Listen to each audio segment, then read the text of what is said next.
Power star Pawan Kalyan youth లో విశేషమైన following ఉన్న టాలీవుడ్ స్టార్. సినీ రంగ ప్రవేశం చేసినప్పటి నుంచి మంచి ఫిజిక్ ను మెయింటైన్ చేస్తూ అభిమానులని ఆకట్టుకోవడంలో ముందుంటాడు.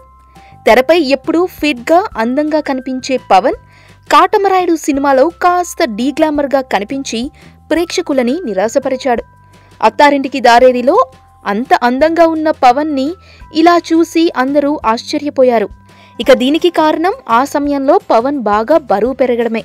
ఇక ఇప్పుడు మాటల మాంత్రికుడు త్రివిక్రమ్తో సినిమా చేస్తున్న పవన్ ఈ సినిమాలో అందంగా కనిపించేందుకు చాలా కష్టపడుతున్నాడట. బరువు తగ్గేందుకు అన్నం కూడా మానేశాడట. ఇక ఇప్పుడు సన్నబడి లొకేషన్లో అందర్నీ ఆశ్చర్యపరిచాడట.